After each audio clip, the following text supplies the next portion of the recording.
नमो अरिहंताणं नमो सिद्धाणं नमो आयरीयाणं नमो वज्झायाणं नमो लोये सवसाहूणम्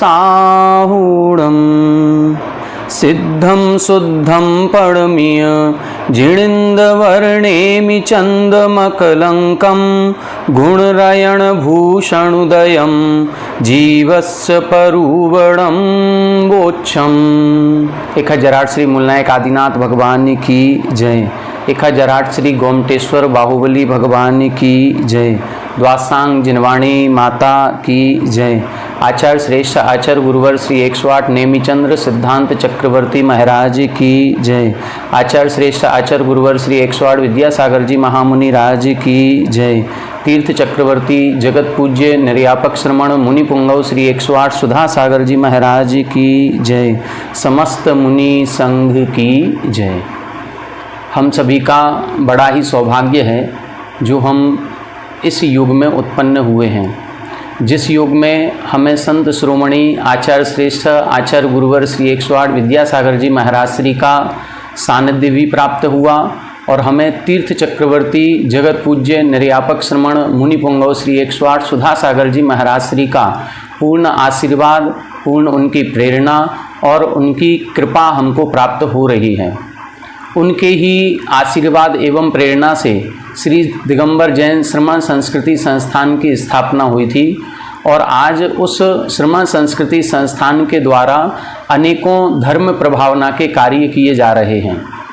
पूज्य महाराज श्री के आशीर्वाद से उसी श्रमण संस्कृति संस्थान सांगानेर के द्वारा एक 12 वर्षीय पाठ्यक्रम संचालित हो रहा है, जिसके 6 वर्ष पूर्ण हो चुके हैं। आज हमारे आचार्यों के द्वारा जो प्राचीन ग्रंथ लिखे गए हैं, जो आर्ष मार्गीय ग्रंथ हैं, उन ग्रंथों का स्वाध्याय कैसे जन सामान्य कर सके, इसी उद्देश्य के साथ ये पाठ्यक्रम प्रारंभ किया गया था।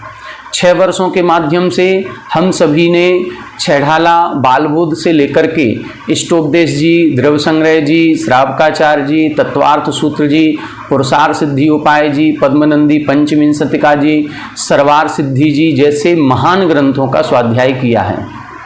इस वर्ष हम सभी का ये परम सौभाग्य है कि अब हम गोमटसार जीवकांड जी जैसे महान ग्रंथ का स्वाध्याय इस सप्तम वर्ष के अंतर्गत करेंगे।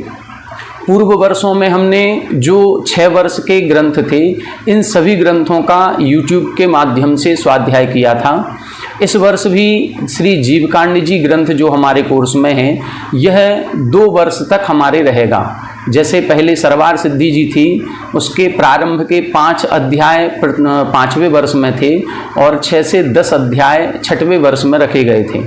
हम सभी ने उस सर्वार सिद्धि ग्रंथ का आद्योपांत पूरा वर्णन संस्कृत टीका के साथ किया था, उसका स्वाध्याय किया, उसकी परीक्षा भी आपने दी होगी और संभवतः रिजल्ट भी जल्दी से जल्दी आने वाला है। आप लोग सर्वोत्कृष्ट अंकों के साथ पास भी होंगे। बहुत कुछ ज्ञानार्जन हम सभी लोग पूर्व कक्षाओं में कर चुके हैं। अब जब हम सर्वार सिद्धि जैसे महान ग्रंथ का स्वाध्याय कर चुके हैं, तो अब हम इस योग्य हो चुके हैं कि हम आचार्य नेमिचंद्र सिद्धांत चक्रवर्ती महाराज द्वारा रचित इस गोमटसार जीवकांड और कर्मकांड जैसे विषय को भी पढ़ सकेंगे। एक आम धारणा सभी लोगों में प्रचलित है कि सभी लोग, सामान्य जनमानस भी और बड़े बड़े पंडित लोग भी, विद्वान लोग भी गोमटसार जीवकांड और कर्मकांड को बहुत ही कठिन ग्रंथ मानते हैं और ये मानते हैं कि ये तो बहुत उत्कृष्ट कोटि का ग्रंथ है, ये हम आपके पढ़ने योग्य है ही नहीं, ये तो सामान्य स्वाध्याय का विषय है ही नहीं। जबकि अब अपन को इस आम धारणा को गलत साबित करना है और पूज्य सुधा सागर महाराज श्री की प्रेरणा से ये संभव हो रहा है। चूँकि गोमटसार जीवकांड जी जैसा ग्रंथ सप्तम वर्ष के अंतर्गत रखने से अब ये जन सामान्य के योग्य बन जाएगा और हम भी कोशिश करेंगे कि इस कठिनतम ग्रंथ को, कहने में कठिनतम है लेकिन इतना कठिन नहीं है। कठिन क्यों नहीं है? क्योंकि हम 6 वर्ष का अध्ययन पूर्व में कर चुके हैं। यदि कोई व्यक्ति जो हमने 6 वर्ष में ग्रंथ पढ़े हैं, इष्टोपदेश जी, तत्वार सूत जी, पुरुषार सिद्धि जी, द्रव्य संग्रह जी और सर्वार सिद्धि जी जैसे ग्रंथ का स्वाध्याय हमने किया है, यदि किसी जीव ने ऐसा स्वाध्याय नहीं किया और वो डायरेक्ट सीधा गोमटसार जीवकांड जी पढ़ेगा तो उसके लिए कठिन होगा, और कठिन नहीं होगा, कठिनतम होगा। लेकिन चूंकि हम लोग प्रारंभ से बालबोध से प्रारंभ करते हुए विगत 6 वर्षों में जो हमने ज्ञानार्जन किया है, उस ज्ञानार्जन के कारण से अब हमारा स्वाध्याय इतना मजबूत हो चुका है कि अब हम इस गोमटसार, कर्मकांड और जीवकांड जी जैसे ग्रंथ को भी आसानी से समझ सकते हैं। ऐसा कोई भी विषय इन ग्रंथों में नहीं है जो हम लोग नहीं समझ सकें। कुछ कुछ विषय थोड़ा सा ऐसा आएगा और इन ग्रंथों में दिया हुआ है जिसके लिए थोड़ी सी मेहनत हमें बहुत ज़्यादा करनी पड़ेगी। हम यदि मेहनत करेंगे तो ऐसा कोई विषय नहीं होगा जिसको हम ना समझ सकें या पढ़ नहीं सकें। लेकिन चूंकि हम मेहनत करने से यदि घबराएंगे तो फिर कहीं ना कहीं कमी हमारी रह जाएगी। ये ग्रंथ अपन सभी प्रारंभ कर रहे हैं। आज इसका पहला दिन है और पहले दिन अपन इसका मंगलाचरण भी पढ़ेंगे, साथ में एकाध गाथा और जितना समय रहेगा वो उसका अध्ययन करेंगे, और साथ में ये ग्रंथ कब लिखा गया, इस ग्रंथ का परिचय सामान्य से इसको जानने का प्रयास करेंगे। सबसे पहले तो हमारा आप सभी से निवेदन ये है कि हम सभी अपने मन मस्तिष्क से ये धारणा दूर कर दें कि ये बहुत कठिन ग्रंथ है और हमारी समझ के परे है। नहीं, हम चूंकि श्रमण संस्कृति संस्थान से अध्ययन किए हुए हैं और आदरणीय पंडित रतनलाल जी बैनाला जी साहब ने हम सभी को अध्ययन कराया है, बहुत कुछ ज्ञान हमें वहाँ से प्राप्त हुआ है। और उसके बाद जब से सांगानेर संस्थान हमने छोड़ा है, 2012 में हमने वहाँ से छोड़ दिया था और सन 98 में हम वहाँ पर पढ़ने गए थे। 14 साल वहाँ पर रहे, 6 वर्ष अध्ययन किया और 8 वर्ष वहाँ के बच्चों को पढ़ाया भी है। उसके बाद जब हमारी सरकारी सेवा में यहाँ पर गवर्नमेंट टीचर के रूप में नियुक्ति हुई तो हम 2012 से यहाँ ललितपुर में निवास कर रहे हैं। लेकिन विगत 10 वर्ष भले ही हमने संस्थान छोड़ दिया, लेकिन स्वाध्याय से जुड़े हुए हैं। कई सारे ग्रंथों का स्वाध्याय अभी भी निरंतर चल रहा है। और पूर्व में जब से पूज्य महाराज श्री की प्रेरणा से ये 12 वर्षीय पाठ्यक्रम संचालित हुआ है, तब से इस स्वाध्याय पाठ्यक्रम में जो ग्रंथ आए हैं उन ग्रंथों का ऑनलाइन स्वाध्याय भी हम करवा रहे हैं।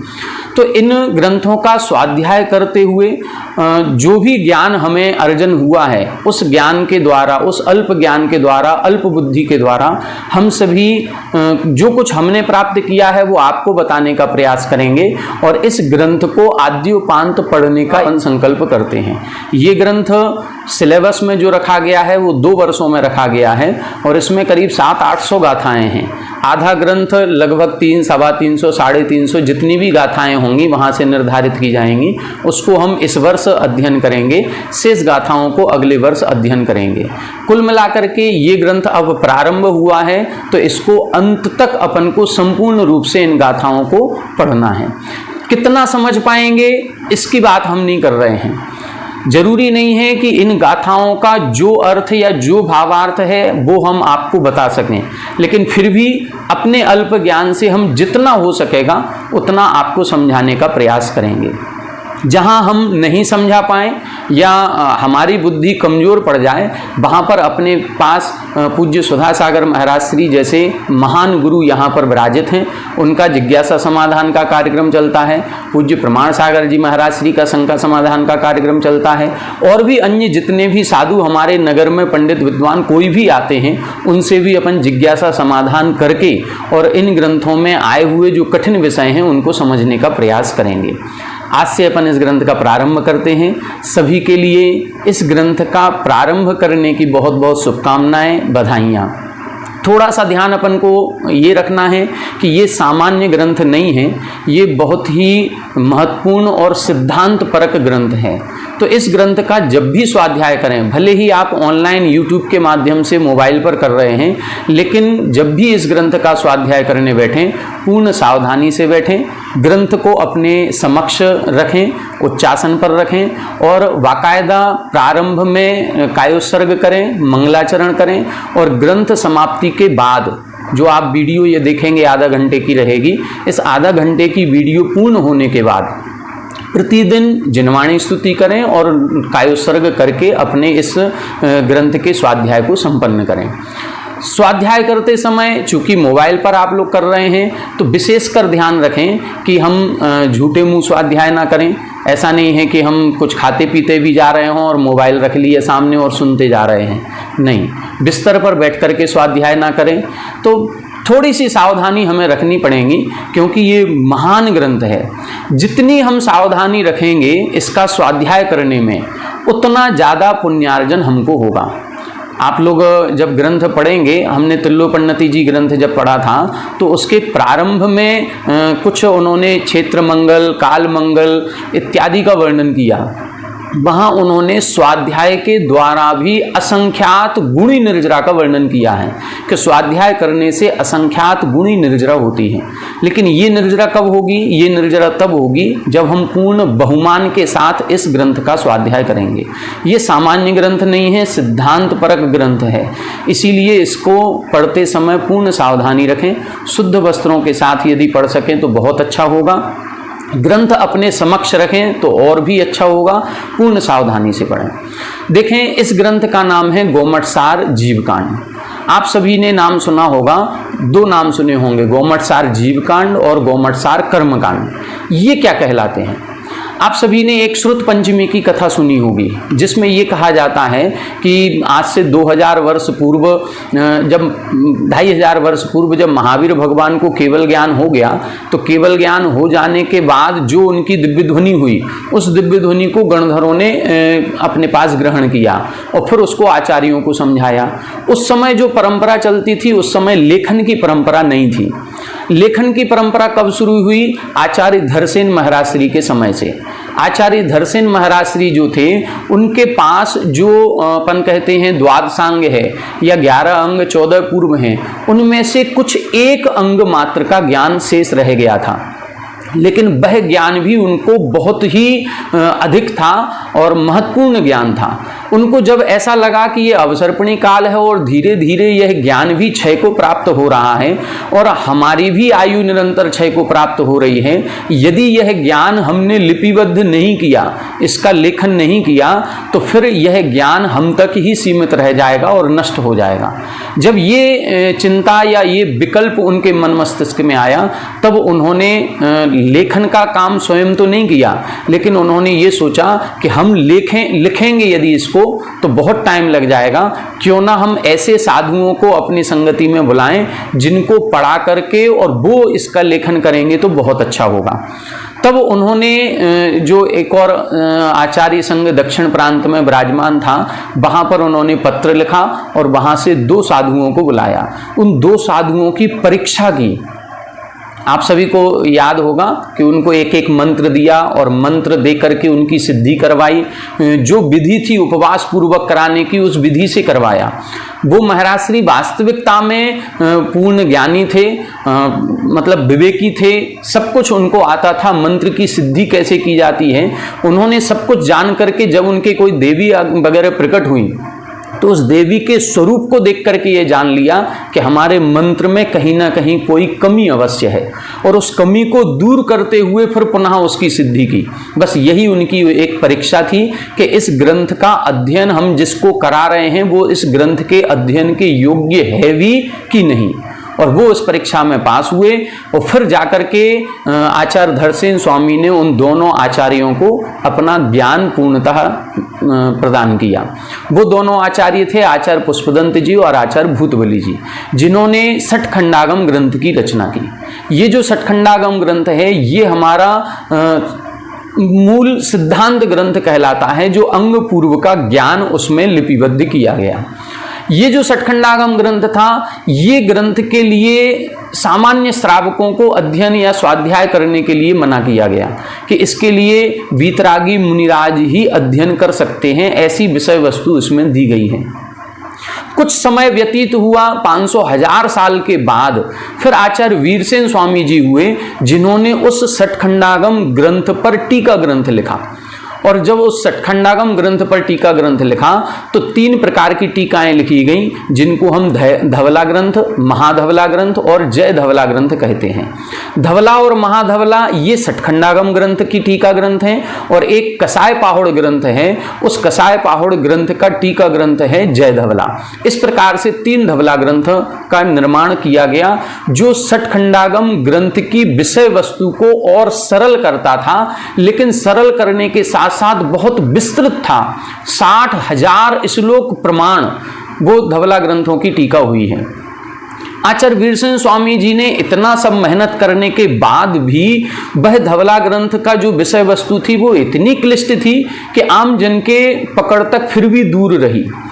तब एक बार आचार्य नेमिचंद सिद्धांत चक्रवर्ती महाराज जो हुए, ये दक्षिण प्रांत में ही रहते थे और कर्नाटक प्रांत के पास वहीं पर उनका बिहार आवास आदि चलता रहता था। वहाँ कर्नाटक प्रांत में एक राजा हुए हैं, राजा गंग नरेश कहलाते हैं, जिनका नाम है राजमल्ल।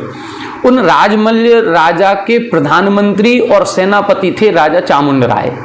चामुंड राय जी भी उसी समकालीन रहे हैं जिस समय आचार्य नेमिचंद सिद्धांत चक्रवर्ती थे, और राजा जो प्रधानमंत्री चामुंड राय जी थे, ये नेमिचंद सिद्धांत चक्रवर्ती आचार्य के पास जाते आते रहते थे। जब वो उनके पास गए तो वो धवला ग्रंथ का स्वाध्याय कर रहे थे, और जब धवला ग्रंथ का स्वाध्याय कर रहे थे और जैसे ही वह प्रधानमंत्री चामुंड राय जी उनके पास पहुंचे तो उन्होंने वो स्वाध्याय बंद कर दिया। और स्वाध्याय बंद करते ही चामुंड राय जी ने उनसे पूछा कि महाराज श्री, आप स्वाध्याय कर रहे थे, आप करते रहिए, आपने हमें देख करके ये बंद क्यों कर दिया? तब उन्होंने उत्तर दिया कि यह ग्रंथ आपके पढ़ने और सुनने योग्य नहीं है, ये महान सिद्धांत ग्रंथ है, सटखंडागम ग्रंथ का टीका ग्रंथ है। तब उन्होंने जो चामुंड राय जी थे, उन्होंने उनसे निवेदन किया, यदि हम लोगों के ये पढ़ने योग्य नहीं है तो फिर हम इस ग्रंथ की विषय वस्तु का ज्ञान कैसे कर पाएंगे? हम लोगों के लिए भी तो सरल रीति में कुछ होना चाहिए, हमें कैसे इसका ज्ञान प्राप्त होगा? ये जो उनका शंका थी या उनका जिज्ञासा थी या उनके मन में जो विकल्प आया, इस विकल्प ने आचार्य नेमिचंद सिद्धांत चक्रवर्ती महाराज के मन मस्तिष्क में भी एक विकल्प उत्पन्न कर दिया। चूंकि नेमिचंद सिद्धांत चक्रवर्ती महाराज भी बहुत ज्ञानी थे, उत्कृष्ट ज्ञान था, धवला जी जैसे ग्रंथों का स्वाध्याय वो कर रहे थे, तब उनके मन में ये विकल्प आया कि क्यों ना इस कठिनतम ग्रंथ का भी सरलीकरण किया जाए और संक्षिप्त रूप में इसको तैयार किया जाए। तब जाकर के आचार्य नेमिचंद्र महाराज ने इस धवला ग्रंथ का जो सार था, धवला ग्रंथ का जो निचोड़ था, उसको संक्षिप्त किया और उसका सरलीकरण करके 2 ग्रंथों का निर्माण किया। मुख्य रूप से ग्रंथ एक ही है जिसका नाम है गोमट सार ग्रंथ। इस गोमट सार ग्रंथ के 2 भाग किए गए, गोमट सार जीव कांड और गोमट सार कर्म कांड। इस बार अपने कोर्स में गोमट सार जीव कांड है, कर्म कांड अपन भविष्य में आगामी जो अपना सिलेबस होगा 8वें 9वें वर्ष में जब भी आएगा तब उसका अपन स्वाध्याय करेंगे। इसका नाम गोमट सार क्यों रखा गया? तो जो चामुंड राय जी थे, इनका नाम था गोमट, इनका नाम है गोमट। गोमट शब्द 2 जगह अपन को सुनने में मिलता है। एक तो जब अपन इस ग्रंथ का स्वाध्याय करते हैं तो इस ग्रंथ का नाम है गोमट सार जीव कांड, गोमट सार कर्म कांड, और दूसरा एक गोमट शब्द अपन को सुनने को मिलता है गोमटेश्वर बाहुबली। गोमट शब्द और कहीं प्रचलन में नहीं है, कहीं ये शब्द पढ़ने में भी नहीं आएगा, ना ये संस्कृत भाषा का है, ना ये प्राकृत भाषा का है, ना ये कन्नड़ का है। कर्नाटक प्रांत में जो कन्नड़ भाषा है वहाँ का भी नहीं है। तो फिर ये गोमट शब्द का अर्थ क्या है? गोमट शब्द का अर्थ कुछ नहीं है। जब आप इन ग्रंथों की प्रस्तावना को पढ़ेंगे तो उस प्रस्तावना में स्पष्ट लिखा हुआ है कि जो चामुंड राय जी थे, इनका नाम था गोमट, और इन गोमट के निमित्त से चूंकि इस ग्रंथ की रचना हुई है, इसीलिए इसका नाम रखा गया गोमट सार। और इसीलिए जो बाहुबली भगवान की प्रतिमा का निर्माण हुआ है, उसकी कथा अपन सभी को पता है कि वो चामुंड राय ने अपनी माताजी के कहने पर उस बिंब की स्थापना कराई थी। तो इसीलिए उनको भी गोमटेश्वर कहते हैं कि जो गोमट के ईश थे, जो गोमट के ईश्वर थे, ऐसे बाहुबली भगवान। तो ये जो ग्रंथ लिखा गया ये उसी समकालीन है जिस समय राजा राजमल्ल हुए, जिस समय चामुंडराय जी हुए, जिस समय गोमटेश्वर बाहुबली भगवान की स्थापना हुई, और उसी समय आचार्य नेमिचंद सिद्धांत चक्रवर्ती हुए, और उसी समय इन ग्रंथों का प्रतिपादन भी हुआ। ये समय लगभग अपन ईसवी सन की अपेक्षा लगाएं तो लगभग 10वीं शताब्दी का कहा जाता है। 938-40 के समथिंग इस ग्रंथ की रचना कही जाती है। इस ग्रंथ की भी फिर टीका ग्रंथ लिखे गए, और एक अभय चंद्र सिद्धांत चक्रवर्ती महाराज हैं, उन्होंने इस ग्रंथ की टीका लिखी है। और इसके बाद एक केशव वर्णी जी हुए हैं, उन्होंने भी इस ग्रंथ की कर्नाट वृत्ति में टीका लिखी है, जिसमें कन्नड़ और संस्कृत मिक्स लिखी गई है। इसके बाद एक और टीका हुई है, एक और आचार्य नेमिचंद्र जी हुए हैं, उन्होंने भी उसका टीका किया है। कुछ अपने पंडित टोडरमल जी हुए हैं, उन्होंने इसका हिंदी अनुवाद भी किया है। तो ऐसे कई सारे ग्रंथ अपन को देखने में मिलेंगे। तो ये गोमटसार जीवकांड का सामान्य संक्षिप्त परिचय अपन ने देखा कि इसका नाम गोमटसार क्यों रखा गया। जीवकांड क्यों है? जीव का मतलब अपन सभी जानते हैं, जो 10 प्राणों से जीता था, जीता है और जीवेगा, उसको अपन जीव कहते हैं। इस ग्रंथ में जीव की विशेषताओं का वर्णन किया गया है। कांड किसे कहते हैं? कांड का मतलब होता है पर्व। जैसे गन्ना होता है और गन्ने के पर्व होते हैं, पोर होती हैं, तो उन पोर के हिसाब से गन्ने की लंबाई चौड़ाई, उसका रस भाग निकाला जाता है। इसी तरह से यहाँ पर भी जो जीव का वर्णन किया गया है वो 20 कांडों के द्वारा किया गया है, 20 पर्व के माध्यम से किया गया है। 20 प्ररूपणाओं का व्याख्यान इस जीव कांड ग्रंथ में हमको पढ़ने में मिलेगा। उन 20 कांडों में क्या है? उसमें जीव की ही विवेचना की गई है विभिन्न विशेषताओं के माध्यम से। कभी गुण के माध्यम से की गई है कि ये कौन से गुण में स्थित है, जिसको हम गुण स्थान भी कहते हैं। कभी पर्याप्तियों की अपेक्षा की गई, कभी प्राण की अपेक्षा की गई, कभी गति की अपेक्षा है, कभी इंद्री की अपेक्षा है, कभी योग की अपेक्षा, कभी वेद की अपेक्षा, ज्ञान की अपेक्षा। ये 14 मार्गणाएं जो हैं, तो ऐसे 20 प्ररूपणाओं का वर्णन इस ग्रंथ में किया गया है। कुछ 8-10 प्ररूपणाओं को हम इस वर्ष पढ़ेंगे, फिर बची हुई शेष 8-10 प्ररूपणाएं जो होंगी उसको हम अगले वर्ष अध्ययन करेंगे। देखें, इसका मंगलाचरण अपन देखते हैं। मंगलाचरण का अर्थ आज अपन समझेंगे। सबसे पहले इसका उच्चारण करें। सिद्धम शुद्धम पड़मीय, सिद्धम शुद्धम पड़मीय, जिणिंद वर्णेमि चंदमकलंकम, जिणिंद वर्णेमि चंदमकलंकम, गुणरयण भूषणुदयम, गुणरयण भूषणुदयम, जीवस्य परुवणं वोच्छम, जीवस्य परुवणं वोच्छम। सिद्धं शुद्धं पड़मीय, जिणिंद वर्णेमि चंदमकलंकम, गुणरयण भूषणुदयम, जीवस्य परुवणं वोच्छम। देखें, इसका अर्थ देखें। यहां बता रहे हैं सिद्धम शुद्धम पड़मीय। पड़मीय का मतलब है नमस्कार करके। किसको नमस्कार करके? जो सिद्ध हो चुके हैं, जो अष्टकर्मों से मुक्त हो चुके हैं, ऐसे सिद्धों को नमस्कार करके। कौन सिद्ध हो चुके हैं? जो सिद्ध शुद्ध हैं। शुद्ध का मतलब जो अष्टकर्म, जो उनके मैल था, द्रव्य कर्म मल, भाव कर्म मल और नो कर्म मल, 3 प्रकार का मल कहा जाता है। अपन बोलते हैं त्रिविध कर्म मल, वर्जित सिद्ध महंता। तो 3 प्रकार के कर्म मल से जो रहित हैं अर्थात शुद्ध हैं, और अष्टकर्मों से रहित हैं अर्थात सिद्ध हैं, ऐसे पड़मीय, ऐसे उनको नमस्कार करके। किनको नमस्कार करके? जिणिंद वर। जिणिंद का मतलब जिनेंद्र भगवान। उन जिनेंद्र भगवान में वर, वर का मतलब होता है श्रेष्ठ। उन जिनेंद्र भगवान में भी जो श्रेष्ठ हैं, ऐसे नेमि चंदम, ऐसे नेमिनाथ भगवान को नमस्कार करके। यहाँ पर नेमिनाथ भगवान का वर्णन किया गया है, क्योंकि जब अपन प्रस्तावना पढ़ेंगे तो उसमें देखेंगे कि जहाँ नेमिचंद्र सिद्धांत चक्रवर्ती महाराज प्रवास करते थे, जो गोमटेश बाहुबली भगवान हैं, विंध्यगिरी है, वहाँ पर एक हस्त प्रमाण, मतलब एक हाथ की छोटी इंद्रनील मणि की प्रतिमा थी, जो प्रतिमा नेमिनाथ भगवान की थी। और उन्हीं नेमिनाथ भगवान के चरणों में बैठ करके, उन्हीं की चरण सन्निधि में इस ग्रंथ का प्रारंभ हुआ या इस ग्रंथ का लेखन पूर्ण किया गया। वो इंद्र नीलमणि की प्रतिमा अब कहाँ है? इसका कथन अपन अभी कुछ नहीं कह सकते हैं। अभी हम गोमटेश बाहुबली जी जा कर के भी आए हैं, 1 महीने पहले ही वहाँ जाना हुआ। वहाँ पर जानने का प्रयास तो किया, लेकिन कहीं कोई अभी हमको पूर्ण जानकारी नहीं मिली कि वो एक हस्त प्रमाण इंद्र नीलमणि की प्रतिमा कहाँ पर है। लेकिन फिर भी आप सभी ने देखा होगा, जहाँ गोमटेश बाहुबली भगवान की उत्तुंग प्रतिमा है, उनके समक्ष एक हस्त प्रमाण एक अष्टधातु की प्रतिमा रखी रहती है, जिसका अभिषेक किया जाता है, वो बाहुबली भगवान की है। इसी प्रकार से एक हस्त प्रमाण इंद्र नीलमणि की जो प्रतिमा थी वो नेमिनाथ भगवान की थी, और नेमिचंद्र आचार्य महाराज ने उन्हीं की चरण सन्निधि में इस ग्रंथ को लिखा है। इसीलिए इन्होंने नेमिनाथ भगवान को ही नमस्कार किया है।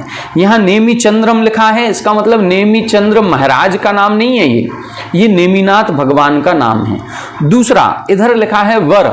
वर शब्द का जब अपन अर्थ लगाएंगे, इसी ग्रंथ में आगे गाथा आएगी, और उस गाथा में अक्षरों से अंक बनाने की एक प्रक्रिया लिखी हुई है कि कौन सा अक्षर कौन से अंक का प्रतिपादन करता है। तो वा जो अक्षर है ये 4 अंक का प्रतिपादन करता है, और रा अक्षर 2 नंबर का प्रतिपादन करता है। और जब हम संस्कृत में पढ़ेंगे तो एक सूत्र है, अंका नाम वामतो गति। जो अंक होते हैं उनकी जो गणना की जाती है वाय से की जाती है। तो जब इधर देखेंगे वर में वा से 4 और रा से 2, तो ये हो गया 42। लेकिन जब अपन बाएं से चलेंगे तो ये दिखेगा 24। तो यहाँ पर 24 का मतलब है जिनेंद्र वर नेमिचंदम। यहाँ पर जिनेंद्र भगवान जो हमारे 24 तीर्थंकर हैं, उन सभी 24 तीर्थंकरों को नमस्कार किया गया है।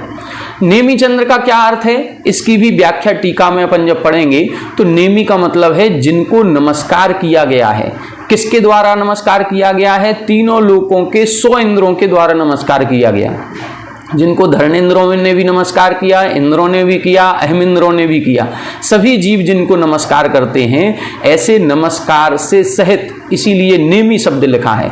और जो चंद्रमा की कांति के समान उज्ज्वल हैं, शुद्ध हैं, जिनके सभी प्रकार के कलंक दूर हो चुके हैं, अकलंकम, जो कलंक से रहित हैं। कलंक से रहित का मतलब है 18 दोषों से रहित हैं। जो क्षुधा तृषा आदि 18 दोष कहे जाते हैं, उन 18 दोषों से रहित हैं। ऐसे नेमिनाथ भगवान को नमस्कार करके, अथवा जो उत्कृष्ट हमारे 24 तीर्थंकर हैं, उन 24 तीर्थंकरों को नमस्कार करके। गुण रयण भूषणुदयम, और कैसे हैं वो? जिनके गुण रूपी रत्नों का आभूषण का उदय हुआ है। जैसे हम सभी लोग अपना जब सुंदर दिखना होता है तो हम सभी आभूषण पहनते हैं, तो उन आभूषणों को जिनका उदय हुआ है, कौन से आभूषण हैं? सामान्य हमारे रत्नों के आभूषण नहीं, गुण रूपी रत्नों के आभूषण।